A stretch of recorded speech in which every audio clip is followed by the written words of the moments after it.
In today's video, I'm going to teach you how to change a default translation app on iPhone.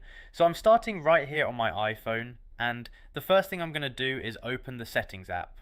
Once Settings is open, I'm going to scroll down through the menu until I find Apps. You might need to go a little lower depending on where you are in the list, so just keep scrolling until you see it. As soon as Apps shows up, I'm going to tap on that. Now I'm inside the Apps section, and from here I need to find Translate. Since the apps are listed alphabetically, I'm just going to keep scrolling down until I get to the T section. I'm moving through the list looking for Translate, and once I find it, I'll tap on it to open those settings. Now that I'm in the Translate settings, I'm going to look for the option that says Default Translation App. It may be a little farther down the page, so I'm just checking through the available options until I see it. Once I find Default Translation App, I'm going to tap on that. At this point, I'm on the screen where I can choose which translation app I want to use by default on this iPhone. So right here, you should see the available option or options listed for your default translation app. All I need to do now is tap the one I want to set as the default. As soon as I select it, that becomes the default translation app for the phone.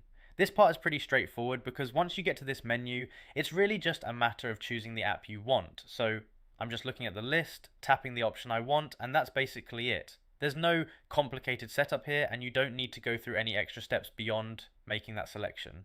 I'll go over that path again while I'm here so it's easy to remember. We open Settings, then scrolled down and tapped on Apps. After that we found and opened Translate. Then we tapped on Default Translation App, and from there we chose the translation app we want to use as the default on the iPhone.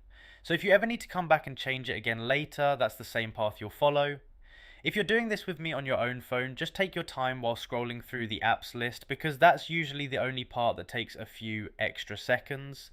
Once you get into Translate, the rest goes pretty quickly. You just open the default app setting, choose the app you want, and your selection should apply right away. So I'm still here on the default translation app screen, and I can just double check that the app I selected is now marked as the default. Usually there's some kind of indicator showing which one is currently selected, so that makes it easy to confirm you picked the right one before backing out. Once that's done, you can simply return to the previous screen or close the Settings app completely, and your change will already be saved. There's no extra confirmation button in the steps here, so once you choose your default translation app, the setting is already in place. So that's how to change a default translation app on iPhone. Just open Settings, go to Apps, tap on Translate, open Default Translation app, and then choose the translation app you want to use by default. That's the whole process, and once you know where the setting is, it only takes a moment to change it.